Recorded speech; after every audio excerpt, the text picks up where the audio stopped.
आजकल सरकारी कर्मचारियों और पेंशन भोगियों के बीच एक सवाल है जो हर तरफ गूंज रहा है। ये 8वां वेतन आयोग आखिर कब आएगा और इससे सैलरी कितनी बढ़ेगी? वेतन में बढ़ोतरी को लेकर ना कई तरह की खबरें और अटकलें चल रही हैं। तो चलिए आज इसी मामले की तह तक जाते हैं और जानते हैं कि इसमें कितना सच है और कितना फसाना। इंटरनेट पर तो एक खबर आग की तरह फैली हुई है कि सैलरी में पूरे 80% की जबरदस्त बढ़ोतरी होगी। क्या ये सच हो सकता है? चलिए इसी सनसनीखेज दावे से अपनी पड़ताल शुरू करते हैं। तो सबसे पहले इसी बड़े सवाल को पकड़ते हैं। ये 80% की बढ़ोतरी वाला जो दावा है, इसकी जड़ क्या है? आखिर ये नंबर आया कहाँ से और क्या इसमें वाकई कोई दम है? तो ये जो चौंकाने वाला आंकड़ा है ना, ये असल में कर्मचारी यूनियनों की तरफ से सरकार के सामने रखी गई एक मांग है। मतलब एक बात साफ समझनी होगी कि 80% की बढ़ोतरी सिर्फ एक मांग है, सरकार का कोई पक्का वादा नहीं। यूनियनों ने ये प्रस्ताव रखा तो है, लेकिन सरकार इसे मानेगी या नहीं, ये कहना अभी बहुत मुश्किल है।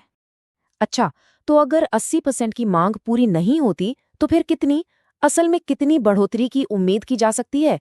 एक्सपर्ट्स इस बारे में क्या कहते हैं? देखिए, सारा खेल है फिटमेंट फैक्टर का। एक तरफ यूनियन है जो 3.83 के बहुत ज्यादा फैक्टर की मांग कर रहे हैं, वहीं दूसरी तरफ एक्सपर्ट्स का मानना है कि यह असल में 2.57 से 3.00 के बीच ही कहीं टिकेगा।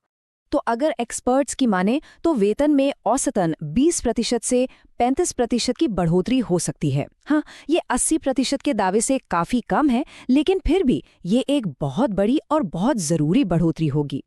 तो ठीक है, हमें ये तो अंदाजा हो गया कि सैलरी कितनी बढ़ सकती है, लेकिन अगला सबसे बड़ा सवाल, ये लागू कब से होगा? इसकी टाइमलाइन क्या है? इसका एक पूरा रोड मैप है। नवंबर 2025 में आयोग का गठन हुआ था और नई सिफारिशें 1 जनवरी 2026 से लागू होने की पूरी उम्मीद है। और सबसे अच्छी बात यह है कि अगर किसी वजह से इसमें देर भी होती है, तो भी कोई आर्थिक नुकसान नहीं होगा, क्योंकि कर्मचारियों को एरियर मिल जाएगा।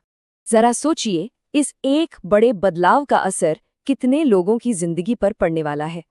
चलिए देखते हैं कि कौन कौन से समूह हैं जिन्हें इससे सबसे ज्यादा फायदा होने वाला है। जी हाँ, 1.2 करोड़ से भी ज्यादा कर्मचारी और पेंशन भोगी।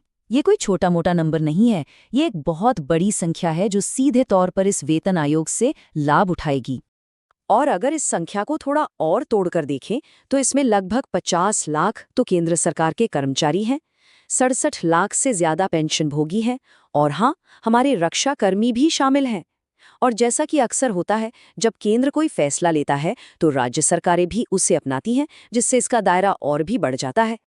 ये तो पक्का हो गया कि वेतन बढ़ेगा, पर सवाल यह है कि ये कैलकुलेशन होगा कैसे? चलिए इस गणित को थोड़ा समझते हैं जो नए वेतन को तय करेगा। हमने पहले फिटमेंट फैक्टर का जिक्र किया था। ये है क्या चीज? देखिए, ये बस एक मल्टीप्लायर है। मौजूदा मूल वेतन को इस फैक्टर से गुणा किया जाता है और जो नतीजा आता है वही नया मूल वेतन होता है। मतलब सीधा सा हिसाब है। ये फैक्टर जितना ज्यादा होगा, सैलरी में उछाल उतना ही तगड़ा आएगा।